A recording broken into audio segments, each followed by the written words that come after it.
So good evening, everyone. This is the Community Preservation Committee meeting of August 27th, 2025. We have a quorum. We will get started. Just a reminder that we are being recorded for posterity. Yeah, so mind what you say and mind your eye rolls. And you'll be all set. So we have a couple of things. Administrative news, mailed minutes. We do have some minutes I sent out. I think one was from the June meeting and one was from like last October. Everyone had a chance. You need a pen? No, I think I have others.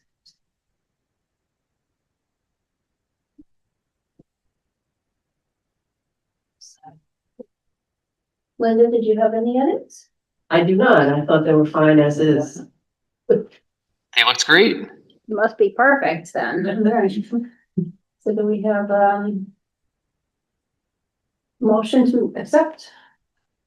Make a motion that both sets of minutes, what's it, October 2024 and what was that? June 2025 be approved? Oh, it's actually 11:20. Oh. 11. Thank you, Andrew. Second.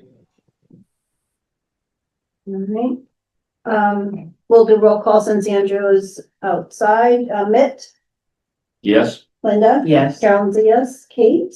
Yes. Sam? Yes. And Yes. Andrew? Yes. Okay. 7-0. Thank you. The only news I had from the coalition was that, and this was a couple months ago now, the CPA fund is trending up. They had our estimate at 15.9 at town meeting. They're now saying about 16, which isn't a whole lot more, but we still have quite a ways to go. Last year it was 18.06. So hopefully we at least get to that high, maybe a little bit higher. That would be nice. One of the reasons they're saying that the fund is down is because real estate transactions are down. And that's the main fund that they get the money from. So I suppose if interest rates go down, then there'll be more real estate transactions, so everything is connected. The people, I'm sort of in that business, and the people refer to the market before April and the market after April. Market after April not being very good. Mm. And it coincides with certain federal government things. Mm. So we will see how that goes. Okay, I guess that was the only news. Any other news or? The next thing on our list is the payment for the Community Preservation Coalition. I think I sent the invoice around and you kind of heard about the coalition now. So we do pay dues, and it's interesting because if you notice, it went way up. It seemed like a lot of money. However, I found, can we do this? So how they figure it is based on your revenue. And of course, now that we're getting the matching funds, the revenue goes up. So we used to be in the 1750 category. And then of course, last year with the matching funds, I think it was like 800 and something. So we're in this category, which makes us now 3,500. You say matching funds, you mean blended? The blended fund, Okay. yeah, sorry. So because they gave us another 400,000, it kind of doubles our pot. So our dues do go up. It's more, but I still think it's worth what we get from it. But when I saw it, I thought, well, that's not right. I know one year, a long time ago, we fought it. We did, yeah. Yeah. But What happened? they gave it to us. They let us pay the lower rate. We could always fight it. Yeah, we could.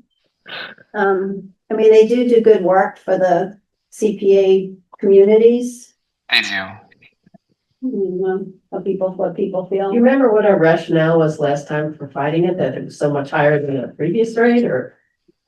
Yeah, what basically happened was they had us in a 3% category, which basically, like Carolyn said, jacked us up to the higher rate, where we were the equivalent of 3% with the blended funds. So we basically kicked it back and said, hey, we're not a 3% community, we're a 1%, but with blended funds, and they accepted it. So So we're still in that, aren't we still in that position right now? yes. Yes.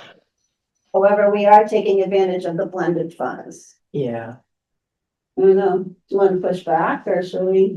I don't feel a need to push back, but if anyone wants to, we could. I think it's worth the money all day long. We have plenty in the administrative bucket anyway, so.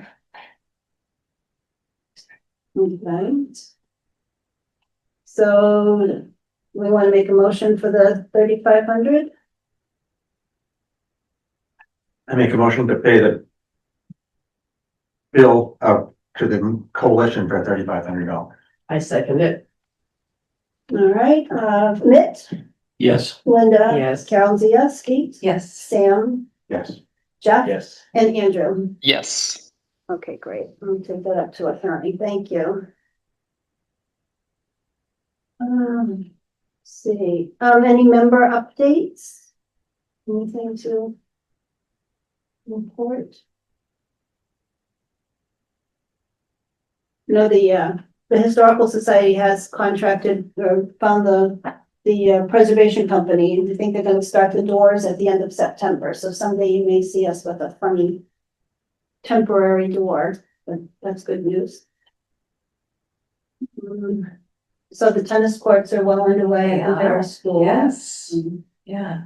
And I think we, Talk about that from soccer teams and stuff. That I've heard a little bit, just that's recreation. Area, not ours. yes, down there. I haven't been over there recently, but yes, the baseball diamond is going over on Whitcomb Field. So, and the tennis courts, the goal was for them to be open right in this time frame. So I haven't driven by, but if not done, they should be very close to being done. Yeah, they got right to work on that. They did a very good job. And When is tennis season for school? Is that the spring or the fall or? I think it's old, but don't quote me. Yeah. Yeah. Well, that's good. It's a couple of projects going forward. Yes. I did have one other thing on, one of the July select board meetings, they were talking about 550 King Street. And they mentioned, because there'll be supposedly a, boutique hotel going in, 150 rooms, I think. And they mentioned putting the room and meal tax into the CPA. There'll be another revenue stream, to get blended funds for us. I think they said last year. This was Lepolin? Or was it, this was? The select board, yeah, I think it was Gary. Because I'm thinking I didn't hear about that. Yeah, it was just kind of one of the, open that's cool. discussion, but I thought, hey. And there are currently no plans for the hotel to start construction. Yes, it may be a while before we see that, but. All right. Is there any public input other than items on our agenda, Mr. Rao? So yes, Rob Brown's 25 Juniper Road.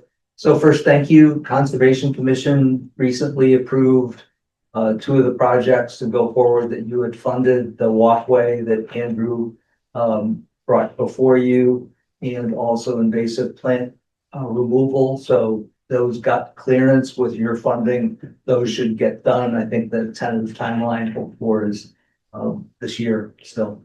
So thank you. It's invasive plants that these folks are familiar with, the water ones. I'm actually here to talk about the terrestrial invasive plants that I know Sam is quite familiar, maybe others are as well. I'm not representing Littleton Conservation Trust tonight. I am currently a member of Littleton Conservation Trust, so I'm reasonably familiar with some of the challenges they're experiencing on the 200 acres that LCT basically manages and takes care of for Bloomington. I'm also knowledgeable about the existence of invasive plants on property that isn't owned by LCT and rather is town property, whether it's town property that falls under Conservation Commission or Select Board.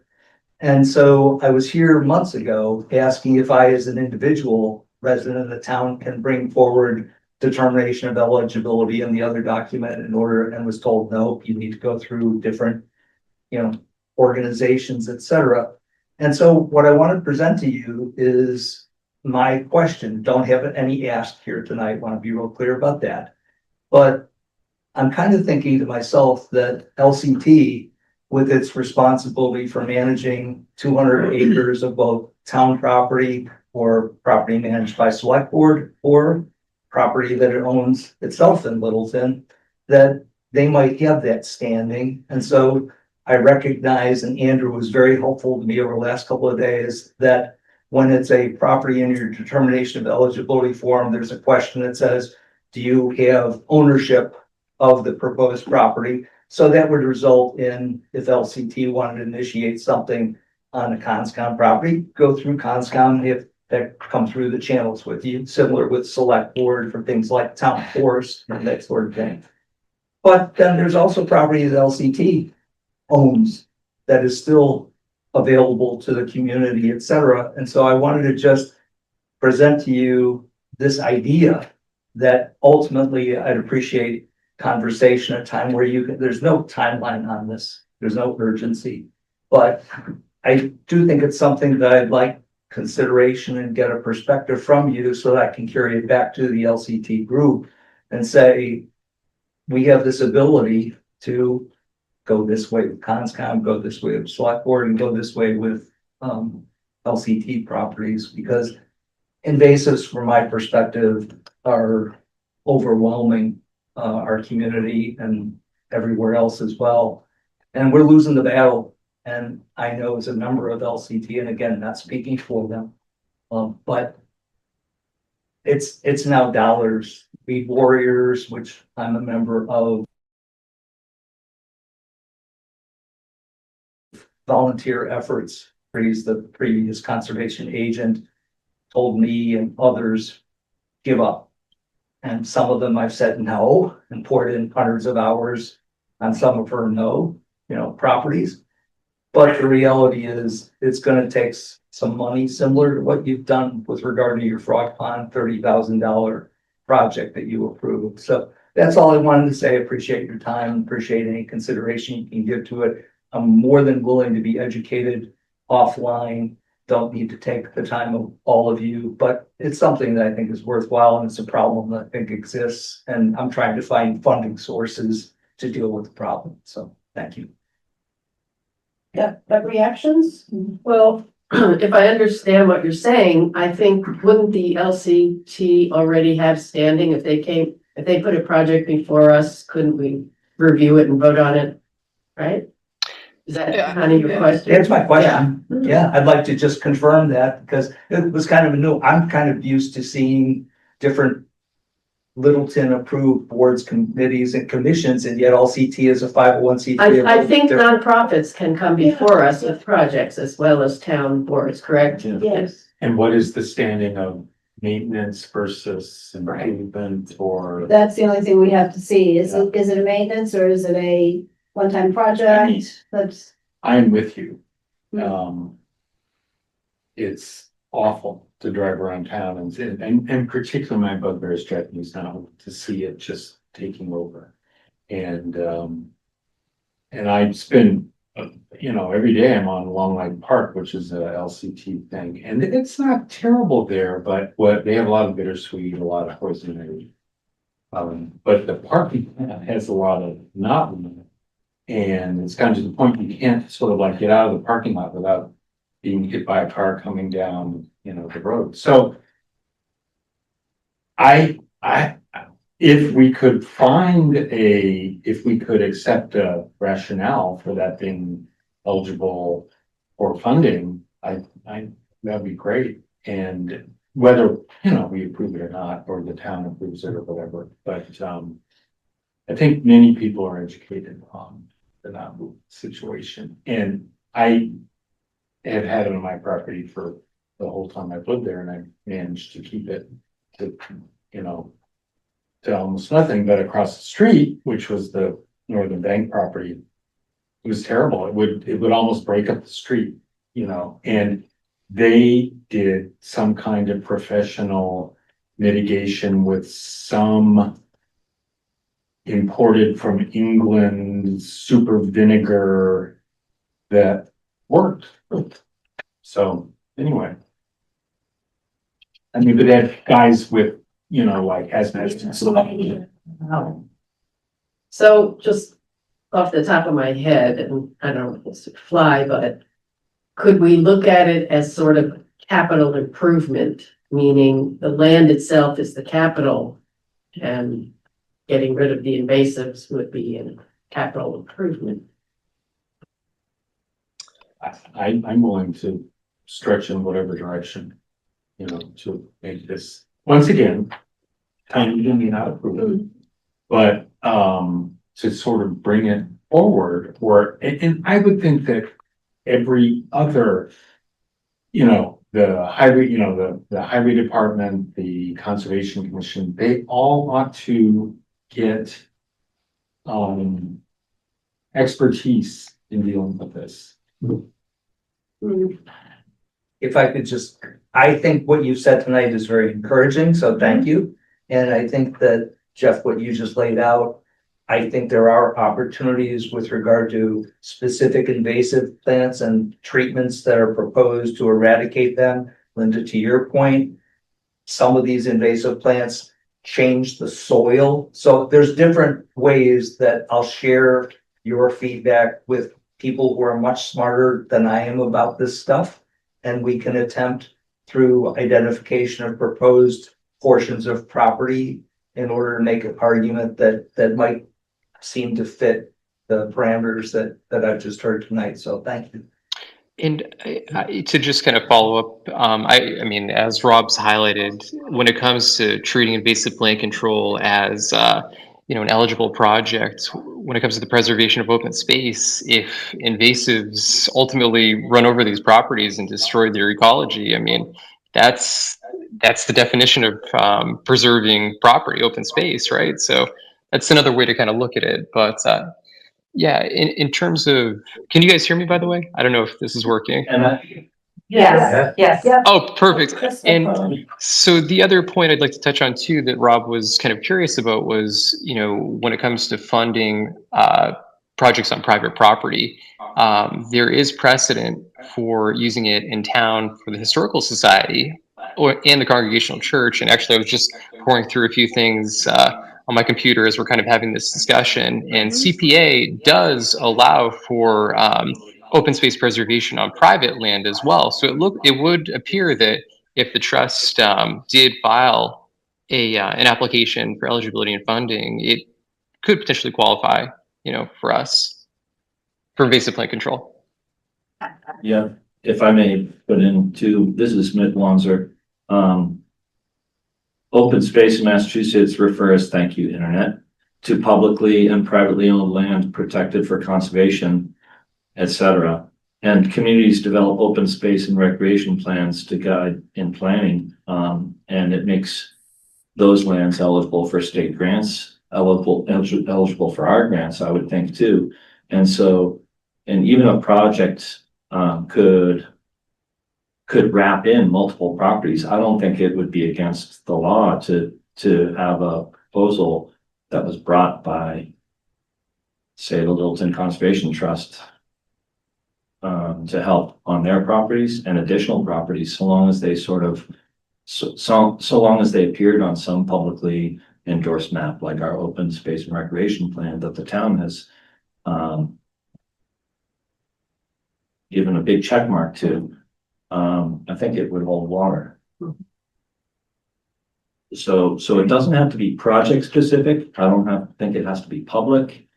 I mean, it doesn't have to be parcel specific even. Mostly they have been. I mean, our most successful probably some of the biggest projects we had were over on Route 2A at, something land, Cloverdale? Cloverdale. The Cloverdale property has had, funding to do bases in the wetlands as well.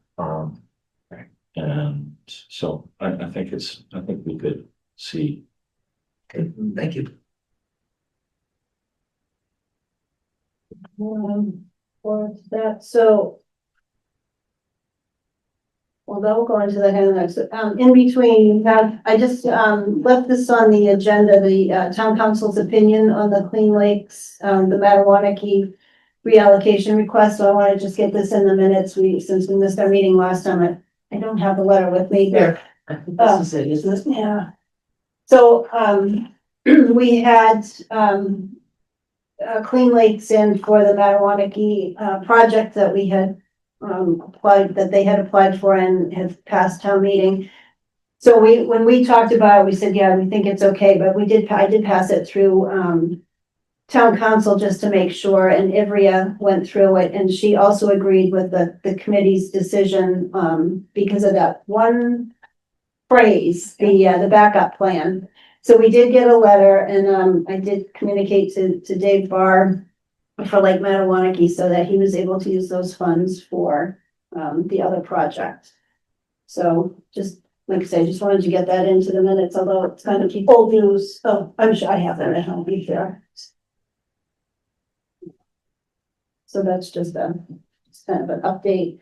So what we were just talking about kind of dovetails in with the next item that we have, discuss future project applications. And I just like the thoroughness, specificity and general language.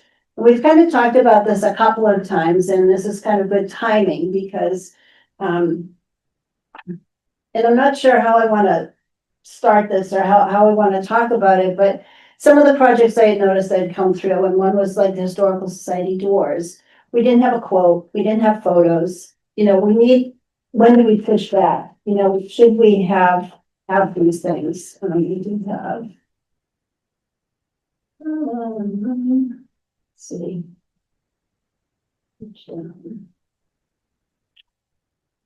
Yeah, I have to put this in. So some of the things this came off of the coalition, the components of an application. Submission guidelines, let's see, the amount of the funding request, obviously, project description, identification of the categories, this is all the simple stuff, description of the goals, the community need, and the two important components of an effective application that are sometimes overlooked is a detailed project budget, including other funding sources and selection criteria. And I guess we need to decide, when do we push back? Do we want budgets and hard numbers? Thinking I had someone question me on the Spec Pond boat engineering plan, which was 30,000, the eligibility came in at 20, the final application came in at 30, and someone said, well, why would you ever approve a $30,000 engineering study? And I said, well, to me, it didn't sound like a lot of money the way engineering studies go. But we didn't have a quote. It was just kind of this is what I think it's going to be based on conversations I've had from the applicant. Yeah, I think the applicant said he talked to a friend of his who was an engineer. Right. But it wasn't anything. I mean, yeah. It's also hard because, chicken and egg, what comes first? And I think I heard Alicia Day say once, well, it's irresponsible of us to go get a quote if we know we don't have the funding yet. So. It's a chicken. I guess my gut reaction is, I think it should be an exception not to provide a quote. The rules should be, they could get a ballpark estimate or a back of the envelope estimate at a minimum to give to us, I think. Because I think we need that information to make a decision is what's the cost? What's the, a realistic cost? Right. And then, I don't know, maybe there'll be projects that could qualify as exceptions for various, individual reasons, but I think we should get that information. town meeting can push back if there's a vague, you know, Yes. and I think that particular item did cause some comment. But not in No, a public No. forum. So, these are, and, you know, we have to be mindful too of the procurement law. So this is the under 10 is the most latitude established for a contract. That's when you can pretty much, you know, choose who you want to go for. If a contract is between 10 and 50, then 3 quotes must be solicited. And contracts over 50,000 is supposed to be sealed bids or proposals, and that's why sometimes we ask for $9,999 instead of 10. But I think we are supposed to be, you know, these guidelines, I think we're supposed to be using. But that is interesting what you say, because I do think I have heard Alicia Day say something along the lines of we can't put in for, like, you can't get into the bid process until you know there's a money source. Because there's so many steps to move forward. All right. in like the school project, they do that by doing the feasibility study first, which is what this. And I think the problem with that particular project was people thought that would be for the whole project. But the way it's written, it's just feasibility to determine, you know, what we need, you know, the grant. So, in cases where there may be this need for, you know, this procurement process, it maybe have to be a two-step process. You get the feasibility study money, and which you could call up an engineer and say, or an architect or whatever. And then, and that's process is done. I mean, that's what Shape Building sponsored. That's what happens with all of these projects.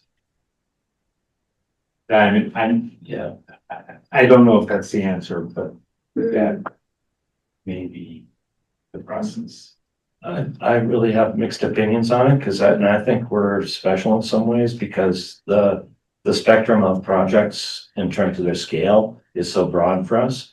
I don't, you know, we've looked at a couple of historic properties recently and had discussions around chicken and egg kind of things, you know, well, don't you wanna, are you sure you wanna preserve it? Is it worth it? You know, that old farmhouse, and then, you know, real estate, you wanna get, there's stuff that we're legally bound to do, and I think that's convenient, especially for real estate transactions. There's stuff that involves borrowing on the town level, and I think that'll get a lot of scrutiny. So I think we're pretty safe for stuff that's really costly. I think we should be pretty, I don't think we should tie the process up with things. For instance, I think like we've had a good track record with the cemetery projects, but if and We've had codes on those. and we've had quotes, but imagine that if it was the first round, say the cemetery commission said, this is the first time we've done this, and we know there's 10 headstones that we want to preserve, and we think they're of immense value to the town, and what are you willing to give? Not, well, they would say we want $20,000, say. Yeah. And then we would sit here as a board and say, what's the value to us? Do we think it's worth $20,000 to grant the money? And then the money is in that person's hands, and then it's up to them to see how far it's gonna go. And they may only do 9 headstones. So I think we should think of the smaller people in the process. I understand what you're saying, and I don't necessarily disagree with that, and yet, for the cemetery projects, it was easy for us to go out and get a quote that they could do approximately 18 gravestones, you know, whatever. So it's not that hard in some cases to get those kind of quotes. I sort of agree with you on that. Companies out there, they know they have to, in some cases, have to give a quote. And especially on municipal projects, quotes are necessary at a certain level. But I see your point is that we don't want to stifle you know, some of these smaller projects with the process. But say, for instance, the LCT came forward with proposal for invasives. I mean, you could go to an invasive control company and get a per square foot price or something, a generic price that would give an idea about what this amount of money could achieve. And then, anyway, I mean, To kind of justify what they're. well, so people would understand what this, what we would get for this month. You know, we're gonna get a quarter acre cleared of whatever, but whatever. Yeah, I don't think we've done badly. I mean, I've only been on board for a year or two, but. No, I don't think so. And I guess we were thinking of, Clean Lakes, talking about, and maybe not so much on the quote side, but on the process. And, we talked about, I mean, John Folsom from Clean Lakes were talking at the last meeting about how you were writing for specific projects, because that's typically how CPA is. It's a specific project. And had you written that a little broader, like, I mean, Metawaukee got that one little phrase in, which could be interpreted as a little broader, you would have been able to use it for something else. But, what do we want to do? I mean, CPA, I think, is more project-based, but do we start putting these big blanket purchase orders out there that people can go to? We have done that, though. I would say the Affordable Housing Trust operates that way. Yes, that is. We did something for the Conservation Commission to allow them flexibility. And those two are allowed by Yeah. CPA statute. That's the difference. Like historically, couldn't do that. I wonder if we could sort of start looking at something in between those two extremes for the Clean Lakes, like, for instance. Not so broad that it's a blanket, but maybe something larger than a specific project because of what we already know that we've run into with them. I don't know, not that we can answer it tonight necessarily, but think about it. Or by body of water Hmm. in that instance. But in your position where you want to have a multi-year, program, the other belt and suspenders is accountability. I mean, when you come the next year, well, what did you do for the last year's? How you dealt with it, what did you accomplish? And that what you accomplish may also give you an idea about what you need going forward. So it's not, I mean, there could be pitfalls, but I don't think we've, let things go. No, I don't think so, but I'm thinking like fairness too, like we were just talking, I just wrote down, maintenance, how do we say to LCT, yes, you can do 3 years of invasive, and then tell Clean Lakes, well, no, you can't. So, how do we keep it fair and do the same thing for everyone? Well, the Clean Lakes, you provided sort of you come here every year and you're referring back to what happened last year, what was successful, what wasn't successful, what you accomplished. And then you go for the next year, you sort of look ahead. And I mean, I think you could use that as with the LCT, with the invasives, it's good for a year But do we become the exclusive funding mechanism for this? That's why. Yeah. So when does all this invasive work then become the CPC's, Exactly. line item? Which we're not supposed to take the place of municipal funding, although they've never had funding, so, for this. Carolyn, are you thinking that this agenda item is a beginning of a discussion for revising the application itself? I don't know. I just like certain things, like I feel uncomfortable with this just because I want to make sure that we're fair. And I'm not sure, what we tell Clean Lakes and how do they do it? Can they do a Long Lake project and list like every possible thing that could ever happen at Long Lake and say, oh, well, now it's covered under here.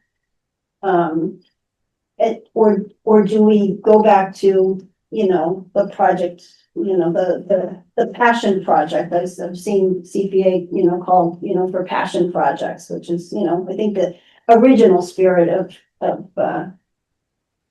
CPA, but I just, Yeah. I don't know, Something that I would put in the conversation either now or in the future too, is about contingency costs and exceeding the original. There's been a lot of applicants coming back a second time or later saying, you know, is there still time to revise it? And, you know, the warrant hasn't closed, we really need this, or coming back a year later and saying, we didn't spend it, could we spend it on this? right. Or, you know, the project is blossomed, here's our second application for the same thing that you just discussed a year ago.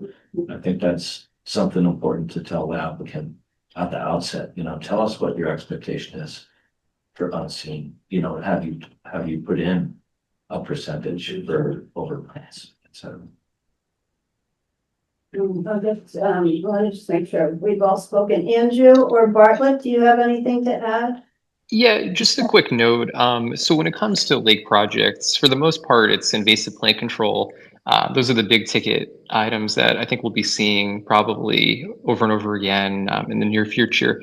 I think as long as it's still that narrow scope of invasive plant control in general, whether it's mechanical removal, herbicide, dredging, if we wind up getting permission for that, I think there are just so many different avenues under that umbrella that it's still a narrow focus, invasive plant control, but at the same time, there's just so many different avenues. So I think it's very doable in the future. And just to kind of circle back to on like forcing official quotes for projects, I agree with Mitt's point that we don't want to stifle the little applicant.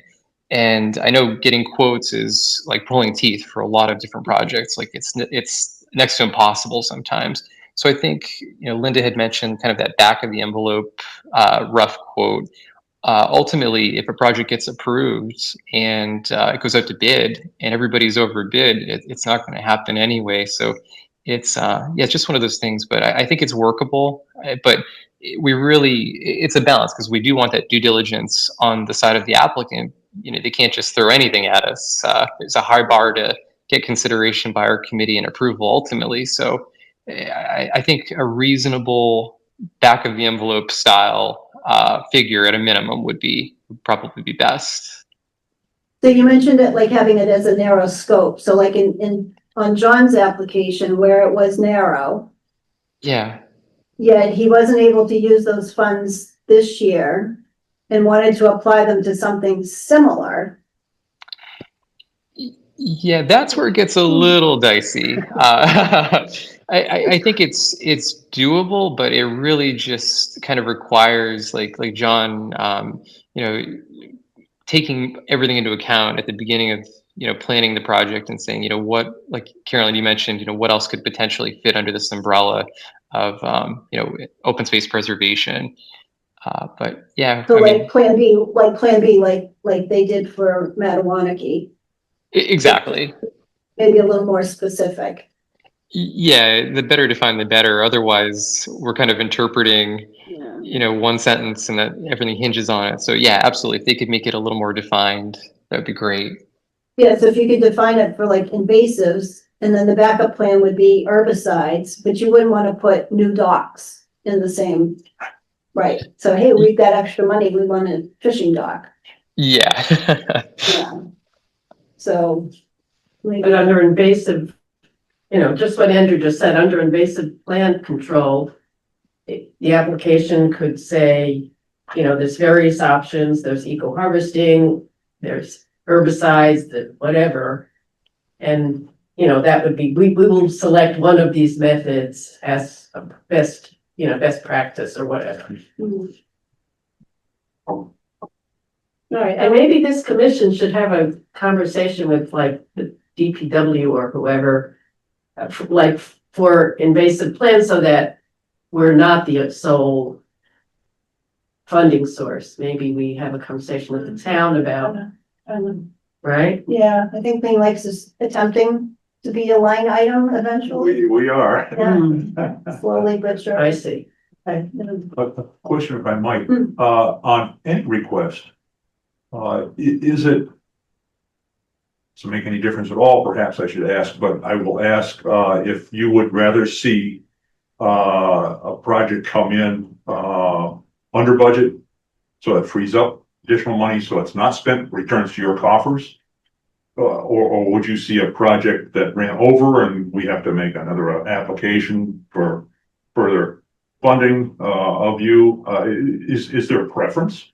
One way or the other? Of course, if it comes right in on the nail, great, Yeah, but if there was an overage or an underage, is there some advantage to the committee? In terms of maintaining, resources or? not really. I mean, if it comes in under budget, we just put the money back where it came from.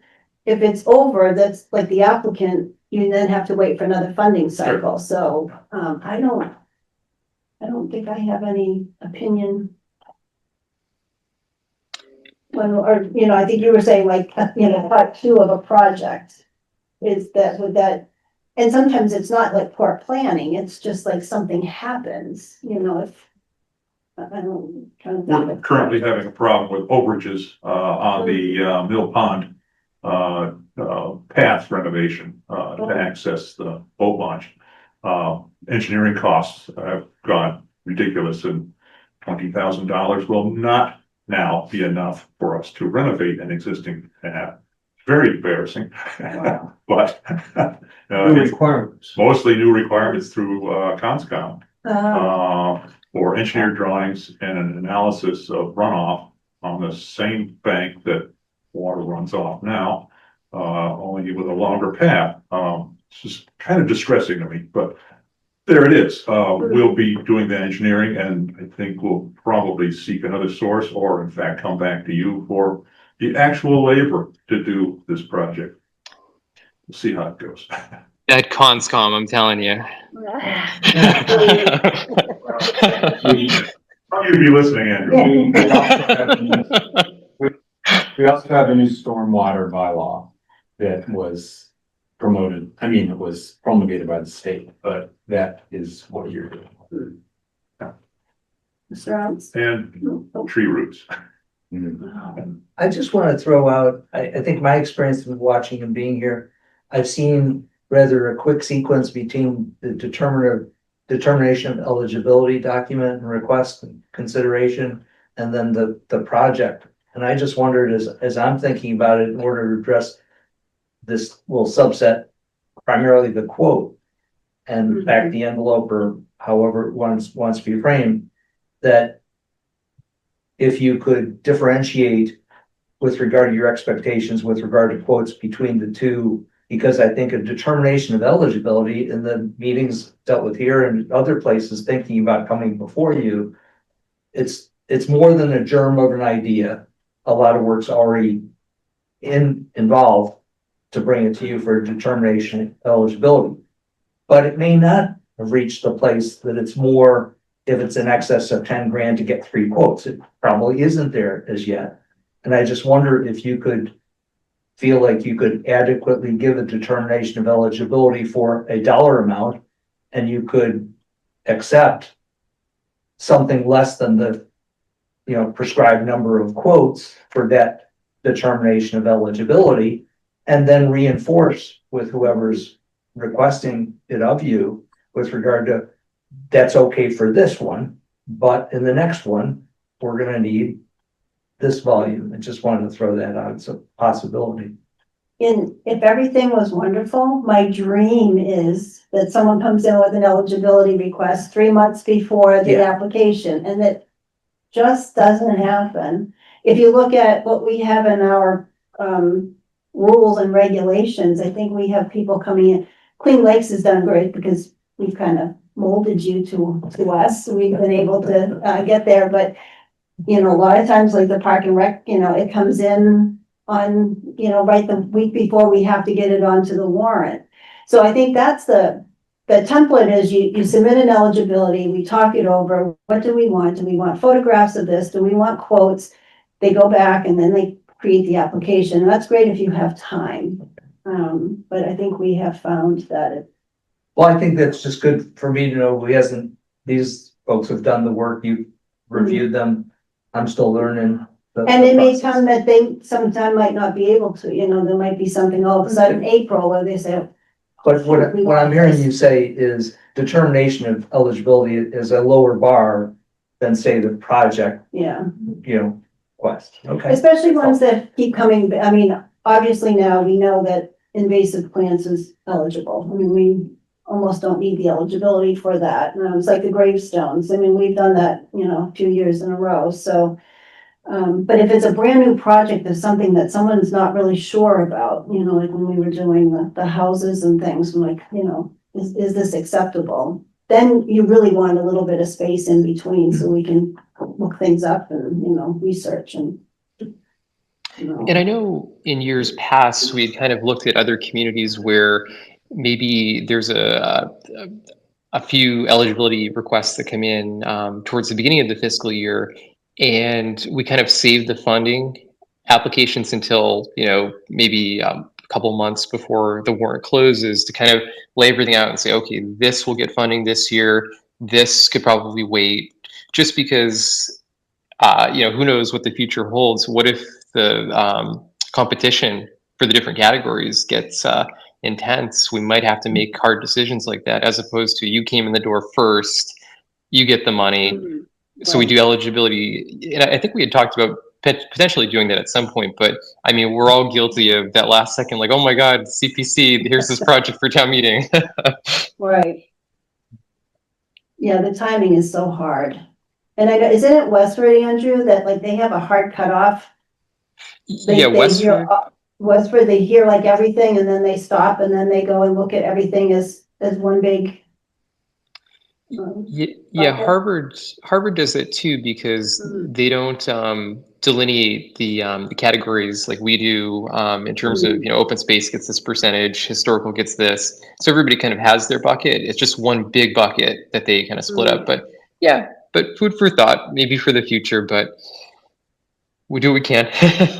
Yeah, I mean, God love them, but I just don't see how we could ever say everybody has to have an invite to set the end of December. It just, especially with the, you know, the capital projects coming through, because what the town says we have to kind of play along. And yet these other towns do it. I don't know how they do it, but they somehow do it. I'm sure they sneak some through.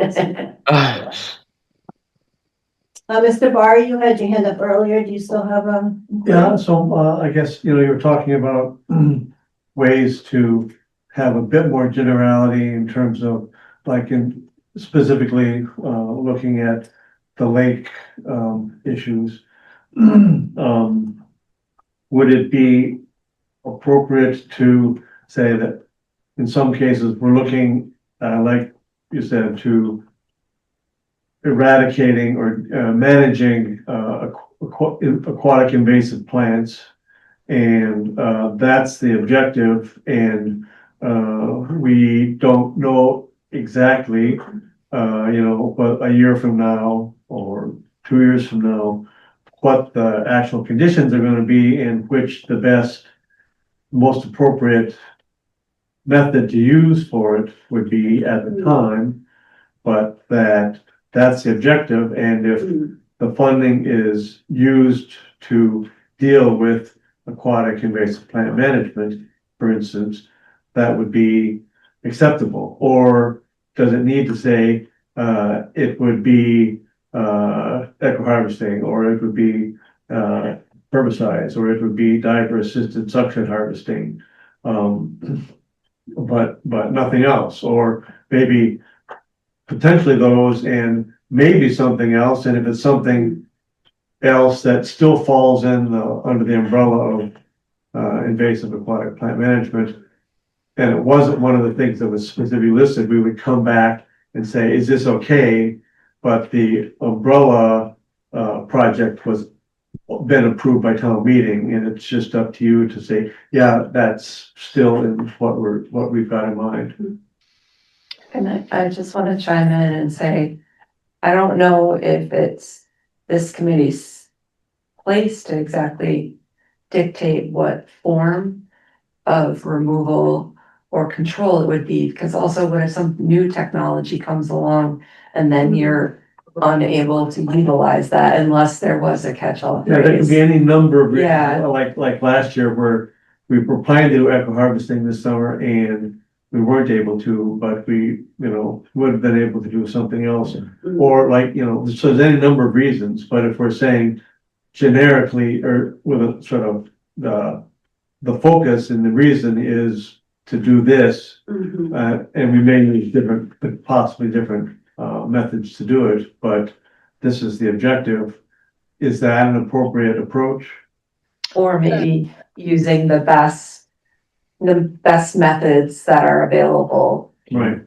to do For accomplish that- for this, that- for that particular reason.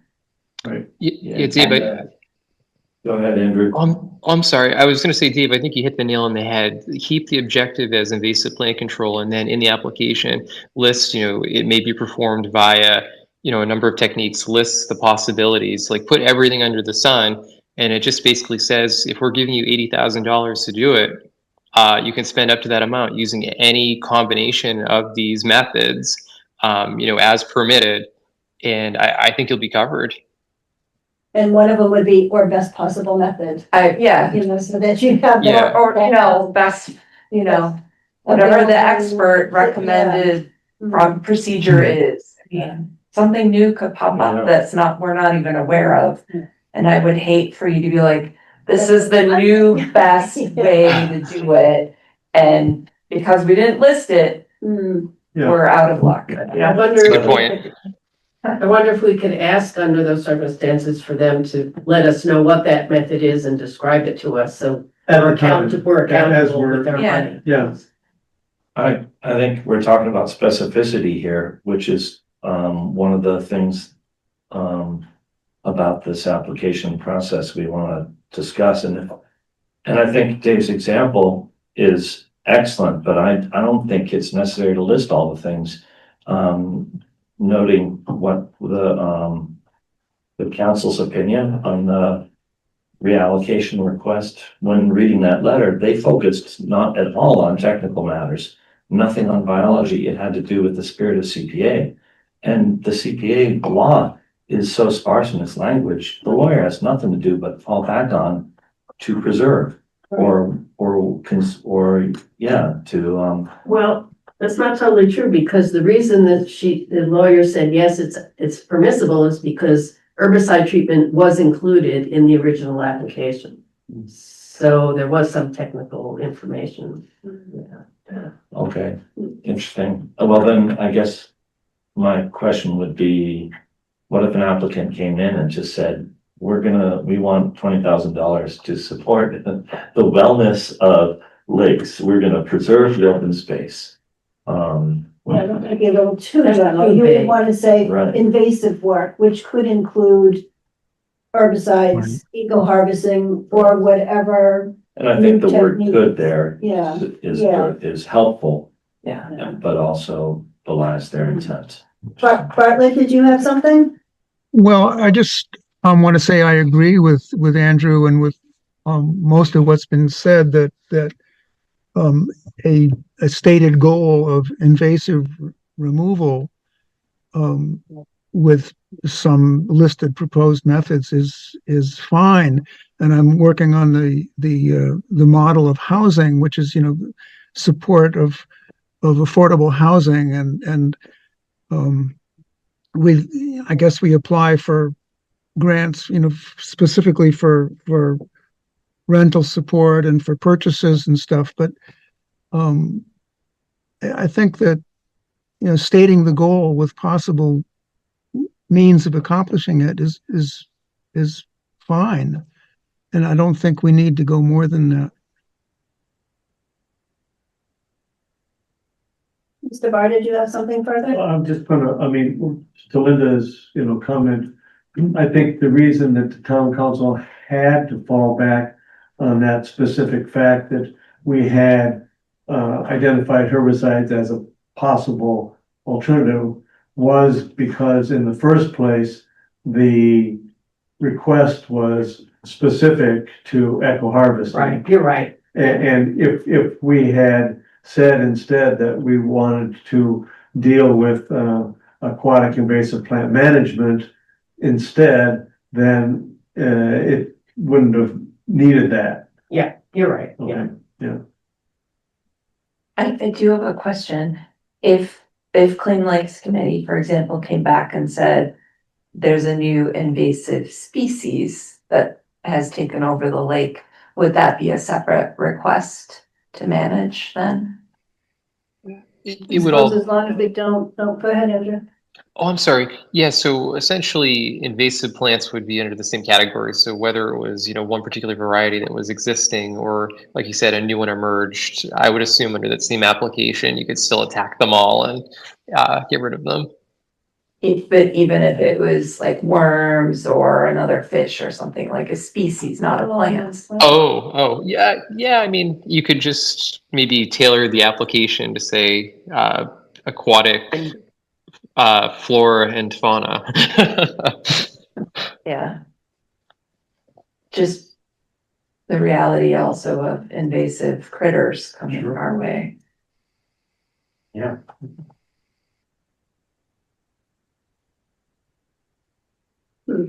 Yeah, so I don't know if that, yeah, like then they go put beaver dams up or take beaver dams down or whatever, would that be? or they're fishing them out.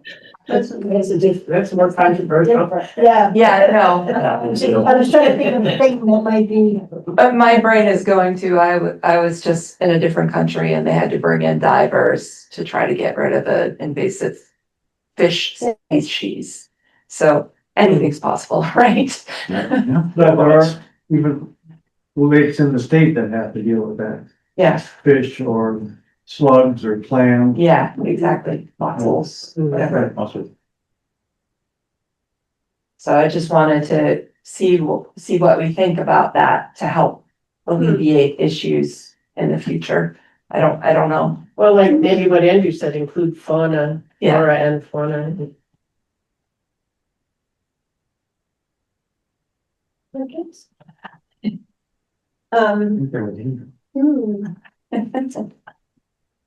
Yeah, so. I guess does that give you a little? Yeah. I that's very kind of think we're all kind of in consensus that we could broaden the project a little bit, even making, while making it specific to a type of project. So, Yeah. again, you wouldn't want to put docks in with invasive Right. species, but if you could just, for a body of water, Right. have something that's invasive things. Right. So for instance, we've been working on a 5-year plan and, part of it is, of course, dealing with invasive species and such. But, one of the things we're looking at is, developing lake management plans for the lakes that don't already have them, where we bring in professionals to look at our whole situation and say, here's what you've got in your case, and here's what your options are, here's what we recommend. That would be something separate from dealing with the invasive plants on a actual, on the ground, doing something basis. So those would be separate requests.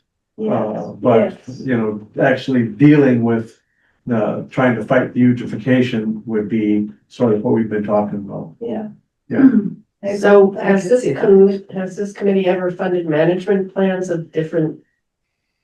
We actually just open did. space? We Oh, I'm did. sorry. Yeah, we actually just did for Frog Pond an invasive plant management plan that'll coincide with the actual work. No, but I mean, did the CPC give money to that? Yep. For the management, we did for the management plan? Yep. Okay, It was all wrapped in. I remember the frog pond, but I didn't remember it was The the other management thing plan. is, that kind of consultancy would allow you to be more specific in any other grant, any further grant application. Hopefully, It's almost like a effective in feasibility what we're study. actually asking for, Right. right? And based on what Andrew said earlier, it might be good to include that under the umbrella of open space and preservation of open space. Right, because you can probably take it back to the open space and recreation plan and maybe even the master plan Yeah. too. So I think that should be a consideration. You know, she's been- Just, if you didn't hear what I said, No, I heard it, I just Okay. didn't understand shoot, to help your cause. it. Yeah, Think of preserving it as open space, yeah. not just management, but the Oh, preservation. So, yeah, no, I understand, yeah, that's the kind of way that they describe that, but it's basically, I mean, everything we're doing is trying to preserve the quality of the lakes and keep them from eutrophying. You know, if you look at the example of Mill Pond, which used to be 12 feet deep and, well, sorry, but, and, you know, a real lake, and now it's 3 feet deep and, not as, yeah. I think, I wanna just weigh in here that, I don't think you could exclusively, use CPA funds. I mean, you couldn't use CPA funds for a project that was exclusively consultation, developing a plan for the lakes. I don't think that's allowable. I think it has to be tied to a specific project. So you can support the project. Would that be the project? I mean. It depends on the verbs. The verb has to be preserve, conserve, purchase. Well, This is a, And the only one that has more, the one category that has a lot more leeway in this is community housing, where the verb is support. You can use some funds to support community housing, but you can't support conservation programs with CPA funds. You have to use the funds to support a project whose end goal is a material asset or the preserving of some natural or historic feature. But it could be part of a specific, you know, they want to preserve the water and they want to have this operation and they want to have someone tell them what to do. Yeah, But with a specific purpose, I don't, yeah. Well, yeah, so the purpose of the preservation plan would be to give us guidance. So the objective is we want to preserve the resource we have. We have a finite number of lakes. They have certain quality and we want to keep that quality. And how do we do that? We have experience, but we're not professionals. And we would like to get the advice of professionals on how best to preserve these resources. And we could make it as a sort of a 1-2 project and say, here's the objective. And the first step is to get guidance on it. And the second step is actually doing it. Do you want us to put it all together now, or can we split it up and say, you know, we want the guidance first, and then once we know what the guidance is, then we have a better information about what we should be requesting to actually deal with it. And to Dave's point, is kind of like a follow-up with that, planning is technically an allowable activity under the Act. If you consider planning to be a mechanism of eventually eradicating open space, I think potentially it could be allowed. And in the past, we have funded pure plans. Like Alumni Field, we did pay $100,000 purely for a plan and not a project. So I think in this instance, we could actually do something similar to that. do we ever find, you know, the historic preservation surveys? Did we ever? Didn't we get money for Jennifer Doherty to? Well, she She actually did the did project. surveys. So we never had done it, we've never done like a preservation plan. No. No. No. Have to look into that and see if that. There's always, well, that's the thing with CPA, it's very gray, you can always find a way to get it in, but Mitt's right, if it's simply a project plan or a management plan, could we just without tying that to anything. We'll have to see if that's. Right, and Andrew, could you talk a little, or does anyone here remember the 100,000 for the alumni field plan? What was that all about? Yeah. Only gave money from her plan? Yeah, so I think when it comes to we just spoke about like a plan being tied to a project. To Dave's point, I think you could technically file a funding eligibility request for a plan to do work or a project in the future as a separate application. But yeah, so in the past, I think it was 2014, we did fund a plan essentially for Alumni Field.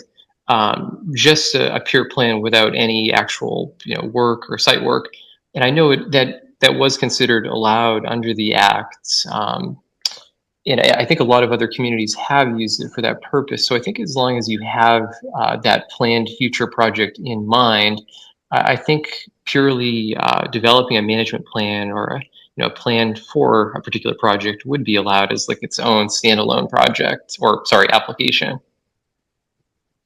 Andrew, did that plan result in a specific budget for the field or what?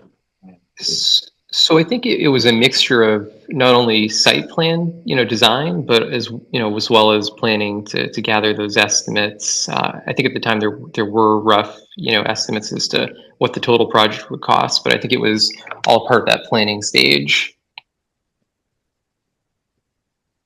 Maybe we could get more information about what we approved, and Yeah, I'm sure. it might be helpful for us going forward.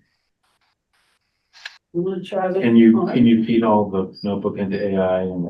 I know, I don't go back that far. Oh, I need a bigger notebook. But I probably have it at home, so if I was on the committee at that time. you might have information Yeah. in your archives. Yeah. Andrew think must have it. Yeah, I think I might somewhere. I'll see if I can dig something up and Yeah. forward it to Carolyn. I doubt I could find.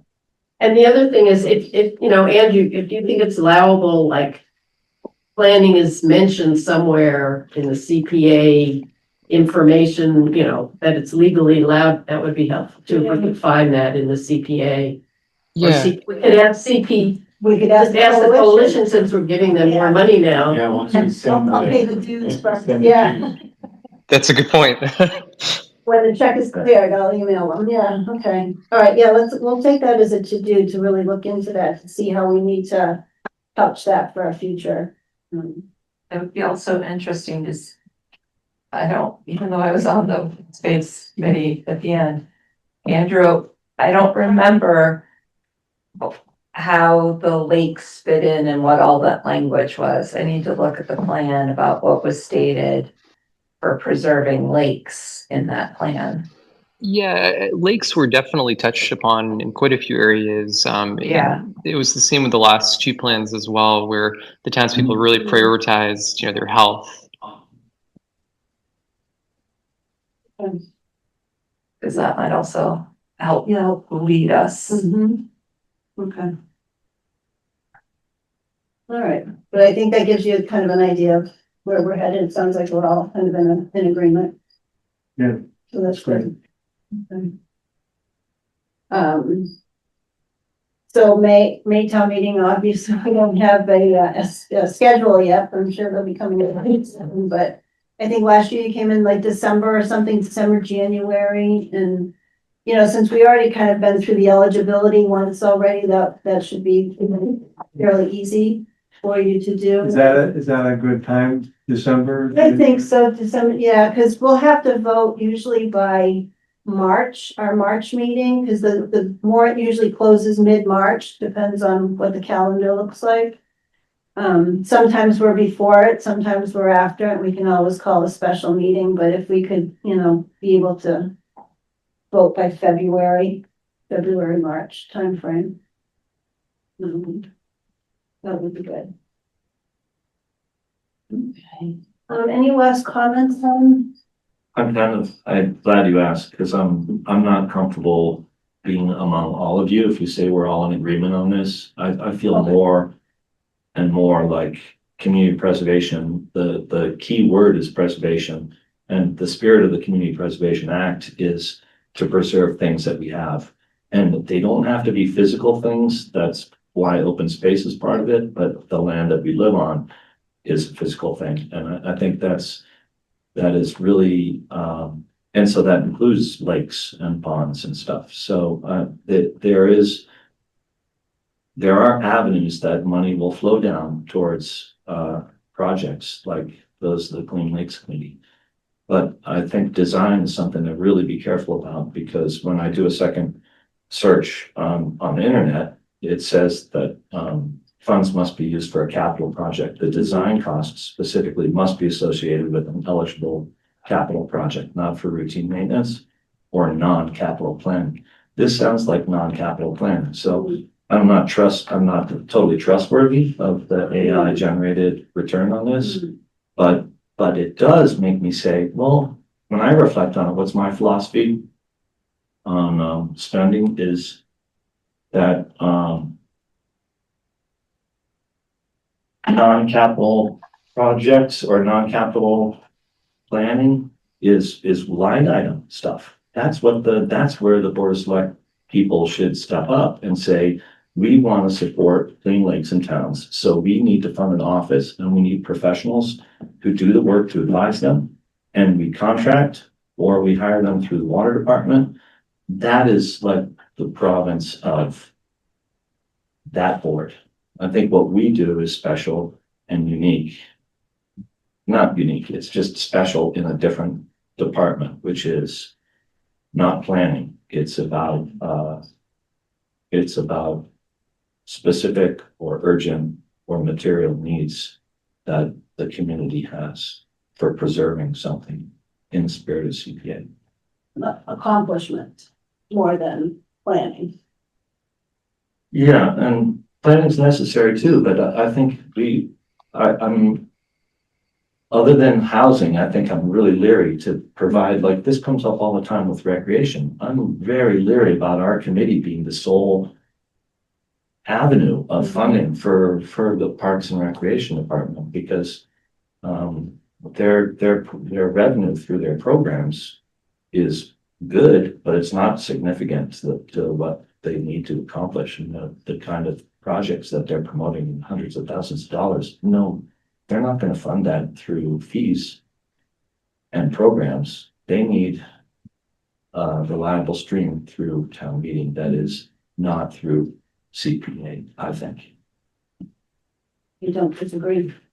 Well, I think that's one thing we need to do is find definitively, kind of plans and be part of a project and let them know. We need to and have that stated more clearly. I mean, maybe we even change our guidelines to have that in there, management plans are not an allowable funding. So, Clarification on it. I'm sorry, Andrew, go ahead. oh no, John, go ahead. Sorry. Thank you. I'm looking at a lake management plan as a guide, much like an engineering plan for new dock at Spec Pond. It comes from the same source, and it's an armature to move forward on whatever project you're working on. If that has to be tangible, this is instrumental to moving forward. We're challenged by people to say, what are you doing that for? What are you doing the herbicide treatment at Long Lake for? Right. I mean, who told you that was the way to go? Well, if we have an engineering firm assess our lake and say, look, under the circumstances, I would recommend that this is the formula, this is the way forward, this is our guidepost. I think that's imperative, and I think you're doing that all the time, whether it's Parks and Rec, whether it's Long Lake, or whether it's CLC. Regardless, there's a plan, and that's tangible. That's an asset. That's without that plan, you can't move forward.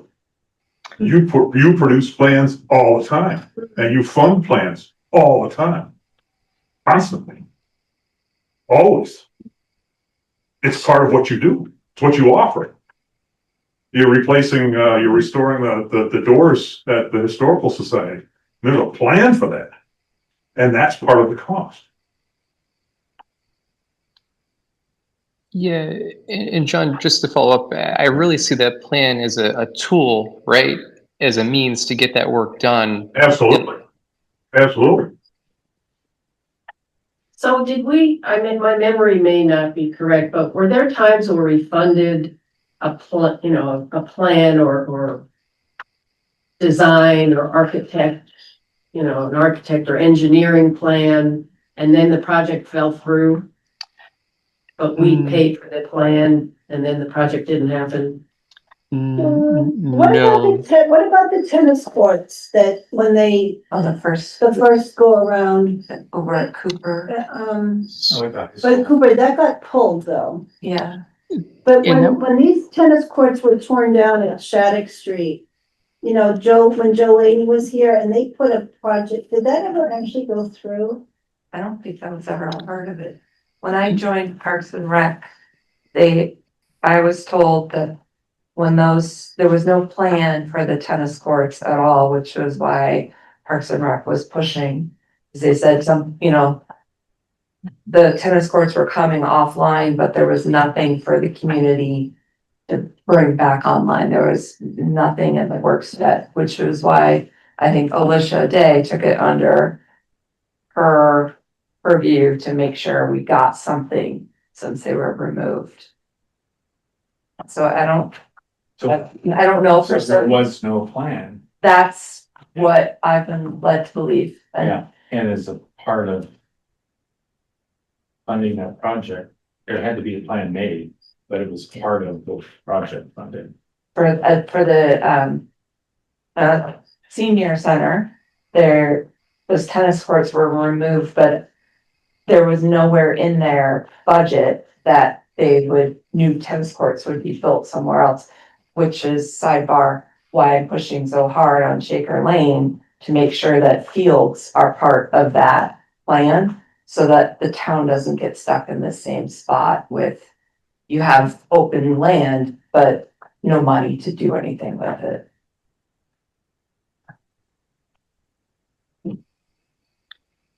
and that's a great point. We'll have to do some research here and find if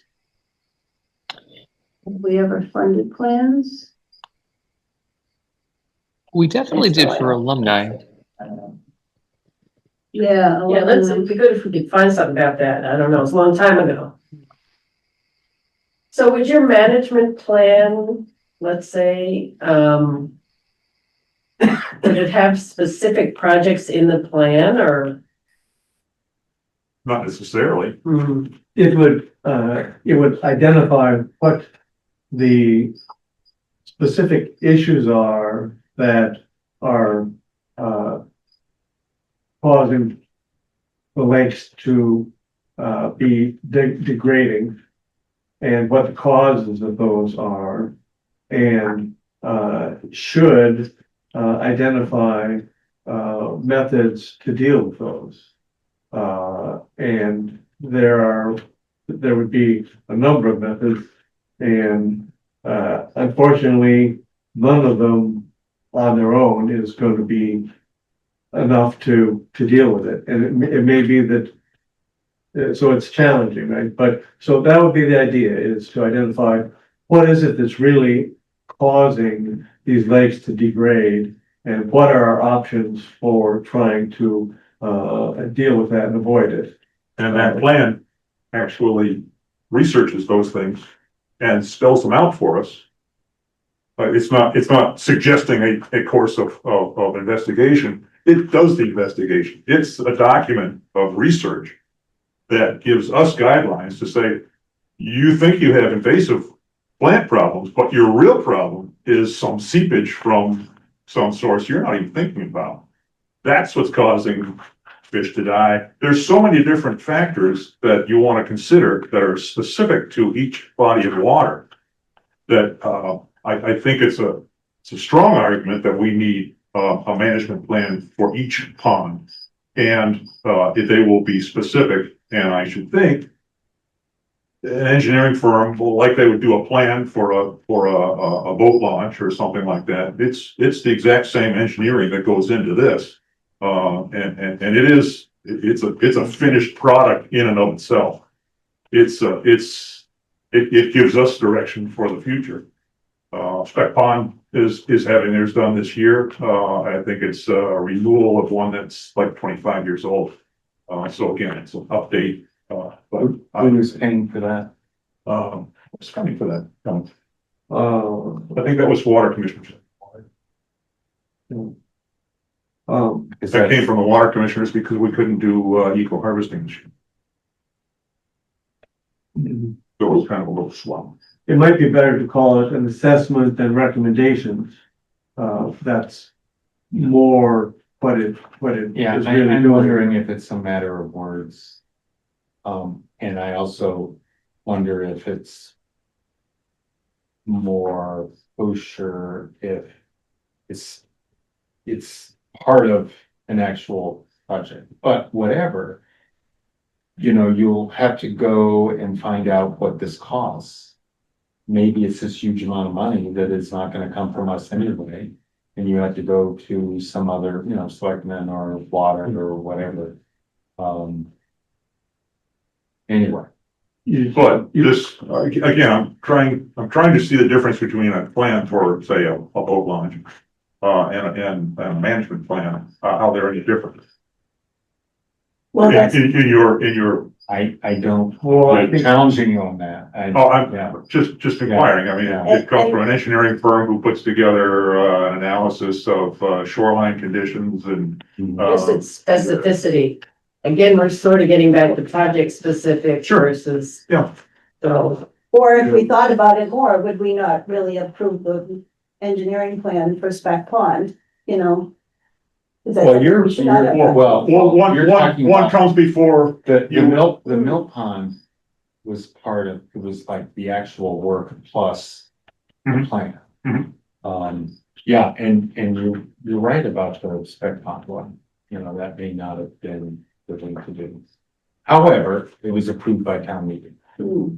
And these are the kinds of things I think that I'm thinking about them, thinking, do we need to pay more closer attention to what we're, Yeah, I don't understand the sticking point though. That's well, should we not have done that Spec Pond? Should we have said this is an engine, and that's what we need to find out, is an engineering plan or a management plan, is there a difference? Is there something that, Because it didn't include the actual because it construction. wasn't the construction, could we pay for the construction, but not for the plan? Is that something, we didn't think about? Yeah. But John, I just think I think the committee is just trying to figure out in the spirit of CPC, what are we supposed to do and how are we supposed to be following the law? right. And just making sure it's equitable, as Carolyn said. And like Nick was saying before, maybe we should only be funding specific, preservation of specific assets, physical assets, whether it be land or housing or, whatever. I don't know. I don't have an answer to the question. I think we have to research Yeah, it. I don't think anyone's saying no. I think we're just saying that we're I'm trying sorry, to. I didn't Yeah. even realize that was a question No, amongst the no. members. Well, I think we're just kind of Just talking it Spitballing through right and now, trying to yeah. figure out how, kind of brainstorming. with the spirit of what it's doing and making sure it's in the, Well, everything's in the right spirit. you're interested in capital improvements, Yes, something tangible. yes. But not exclusively. This I mean- fence needs But not to be exclusively. painted. We painted the fence. You guys provided the paint and the labor and Well, that's a capital improvement. I'm looking at the DOR guidelines, which is, and the DOR, Department of Revenue in Massachusetts, created a chart called Community Preservation Funds Allowable Spending Purposes. And it's handy to look at because they take the law and they break it down into columns and they take the verbs out of the law. And the law is very terse. And it says you can use funds for open space to protect existing fields, grasslands, forest, water, marshes, ocean, river, streams, and protect wildlife and nature preserve and land for recreational use. And then you can do that by means of acquisition, which we're not doing here, creation, which we're not doing. You can bring into being or cause to exist open space. Preservation is the one that's really a gray area. Nobody knows how to interpret that. And so I think, and there's little precedence for this either. There's been few court cases about this at all. Nobody is suing people to say you're preserving the ponds incorrectly, right? So you could make the case that your planning process was in order to preserve the open space. In other words, to protect personal or real property from injury, harm, or destruction. I think It's pretty broad. it's pretty broad, but you want to name the lakes. I mean, there is some you have to be, I guess that's why it has to be a project, or that's why people read it, is that the action has to be toward the open space. I just had a brain blast here. In terms of a standalone plan, the 2024 Open Space and Recreation Plan was actually funded by CPA monies. That's a standalone plan so that's a prime example. Right, yeah, I'm just looking at that here. What year is that? I think we did, this is in 2021. Yeah, We did a historic survey too of town properties. Right, but that wasn't a plan, that was a survey of all the properties. But we didn't create any historic resources. Okay, yeah, right, true, but the spirit So the of, CPA funded the planning group. They're called planners who did the open space and recreation. Yeah, it was for, And that would have fell under the preservation column Yeah. on this chart. Historic resources were preserved by means of writing a plan. Mhm. So these are all Clearly. So These are the words that need to be arrayed in a particular way, and it seems like that can be done. But yeah, it might just be on, we weren't into the lot. Interesting. Well, thank you all. Yeah, Yeah, so, This has been illuminating. yeah, it seems like it's possible, but we have to work through it a little bit more. yeah, and just be consistent, again, I think. is Absolutely. The key, mhm. okay. We'll work through it some more. We'll get the answers to those and see what we've done in the past and see what other towns do. That's always a good thing too. You figure, if 3 other towns have done it, then you're not supposed to do that, but.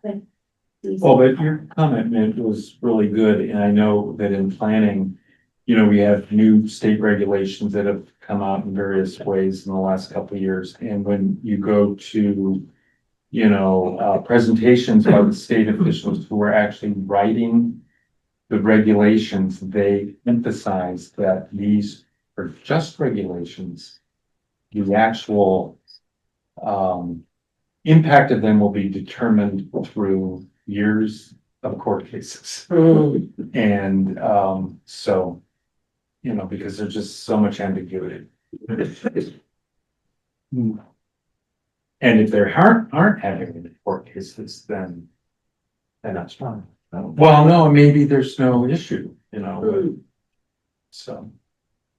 I don't know who would bring the court cases in this case, would be a citizen or I suppose the CLC could come and say, no, I'm saying if they challenged us on some. on what we, Yeah,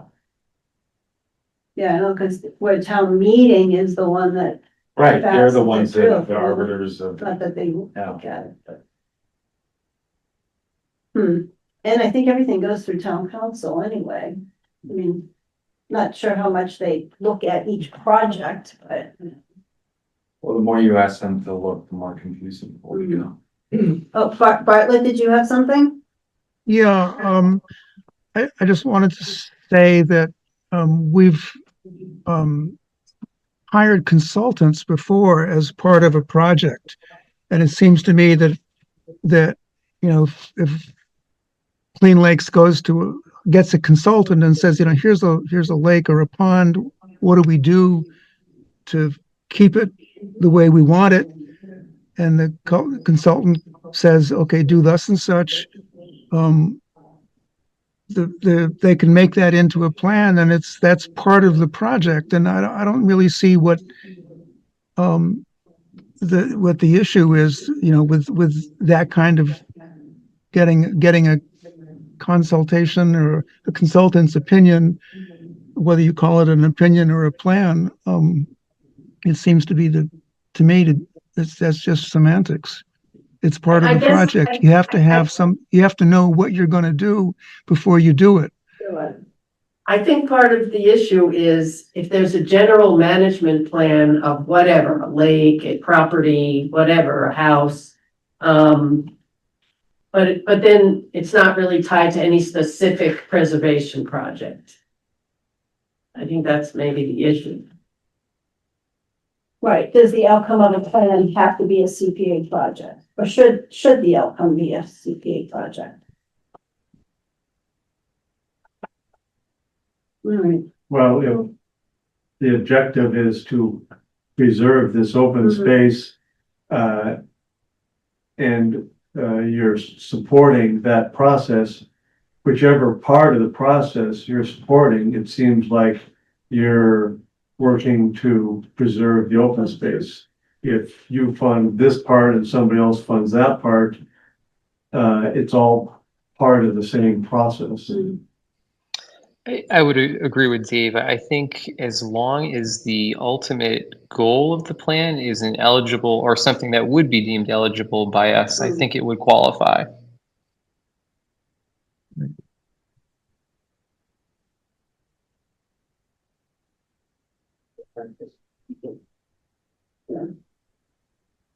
All right, we'll have to sleep on this. I'll leave something similar on the next meeting, just in case we want to discuss it some more. We don't have to, but we can get the answers to these questions too. Good. And if there's any other questions that come through, just send them to me and then, we can compile them. Mr. Barr? We're done with this tonight. I should probably mention, related to the previous topic, where, you're talking about the town council had agreed that it was appropriate to, as it turned out, for several reasons, we weren't actually able to do the herbicide treatments. Partly, the expectation was that we were only going to be doing, Clean Lakes Committee was only going to be doing herbicide treatments on Mattawanakie, not on Spectacle Pond, because the water department had said you can't do herbicide treatments on Spectacle Pond anymore. As a result of Conservation Commission and Clean Lakes collaborations with DCR in having some sessions to discuss the overall issues, the water department decided that it would be okay, it would be acceptable to do herbicide treatments on Spectacle Pond, and so it was decided that that should be part of the process too. When that was added in, the overall cost became high enough that it needed to be bidded out, which ended up taking another month. In addition, Westford Conservation Commission had some requirements in their permit for doing the herbicide treatments on the lake, because the lake's in Milton and Westford. And we had to go back to them to get final approval on the plan that was proposed by the vendor and DCR. And that took another 3 weeks. And then by that time, the herbicide treatment was going to be basically mid-August, which is not really effective. And so unfortunately, for many reasons, they all contributed to not going ahead with it, because it wasn't going to be productive at that point. We appreciate the chance, but that's sometimes the way things happen. All right, well, that money will sit there. for a couple of years, so you Well, can use. yeah, so we'll plan to, next year, Clean Lakes Committee has hired, contractors to, develop, permits for dredging, which is what the DEP said we have to do before we can do, eco harvesting. So, for Mattawanakie, the expectation is that we will have a significant, eco harvesting, operation treatment next summer. We're also going to Westford CPC this fall, in discussing with them the herbicide, request for permits. One of their members was on the Conservation Commission too, and they suggested that we bring that request to them so that hopefully we can, do eco harvesting on the whole lake. We'll have to see whether that works or not, but anyway, yes, we're Okay. planning to apply this to. But the herbicide treatment permits will be in place as a backup. Yeah. Or mechanical harvesting, or other. Period. Drive with a shovel. Wheelbarrow. Yeah. Okay, so I think we'll put that on discussion for next time, so we can sleep on it, and it's usually when I'm brushing my teeth that I think of great things. The next thing is just a real quick kind of similar grant agreement. So we do a grant agreement with the Affordable Housing Trust, and you should do a grant agreement if it's not a town entity. So the Historical Society is not. So technically, I think we're supposed to do a grant agreement with them. We didn't do one for the windows. That project is already done. I didn't know if you wanted me to put one together for the door project. It's just kind of a, it's supposed to be a safeguard to make sure that, you're using the money like you're supposed to when you do it. I think it's almost done, right? Well, no, the door project the window project, yes, that's completed, so that's kind of water under the bridge, but we could do one quickly for the door project if you felt. I mean, it is a town property, it's just that the entity that came forward with the application is a nonprofit. How much was the budget for that? Was it 100? Oh, it was. Yeah, it was. Oh, Carolyn, would that same apply? Oh, same. I'm sorry. The memorandum or agreement, would that also apply to the commission? The Jonathan Whitcomb Commission? I'm sorry. Oh, yes, that's right. Like, Can I just say something Yeah. before you guys leave? Thank you so much for all your work. Yes. We'll keep pushing. Thank you. Thank you for your support. Thank you all, really appreciate it. Thank you, John. Thank you, Dave. Have a good night. Hi, Andrew. Good night. Yes, Andrew, you're right. The commission, the document that we were gonna have preserved, which I think is being worked on now, we could do that. But I think technically we are supposed to do those. Yes. We can. Guess so. I'll put drafts together and Make it very generic so that it's simple and would apply to the next the next project. project, right? Like we were doing with affordable housing, it's just kind of a template now, so. I think they have templates on the coalition website. It's just, I don't know, we never have thought to do them before, and it does say that you're supposed to, so. All right, transfer LHS.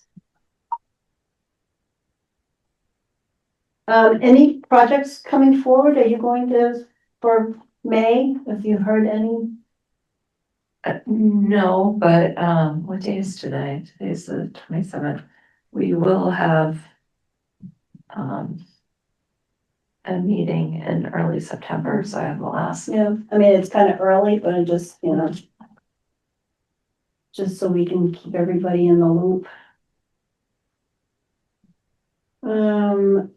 Future meeting, the next meeting, technically the third Wednesday is September 17th.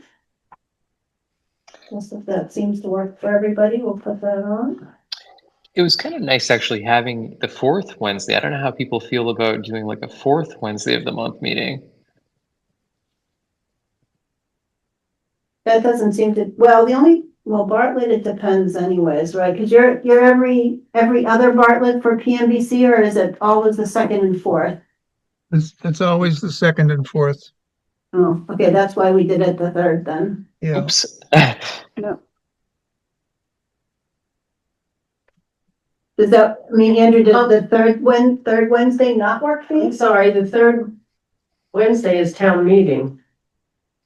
No, it's No. not till October. Oh, I don't know why it does make some mistakes sometimes. Okay, so it's October October. the last- 17th? No, the Tuesday, 28th or something like that. Okay. 28th, Yeah. yeah.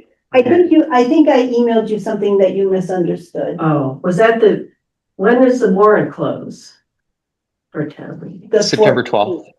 12th. Never mind, sorry. All right, so September 17th will be our next meeting. Does anyone have anything to adjourn? Motion? Motion to adjourn. We adjourn, and I would like Andrew to second it for us. Is your second that? Second. Roll call. How does AI know our names and stuff? I don't know, but we have to vote to adjourn that. Okay, yes. Linda? Yeah. Charles, yes. Kate? Yes. Sam? Yes. Jeff? Yes. Andrew? Yes. Yes. And Bartlett. Yes. Okay, all right, thank you, everyone. We will, see you next month.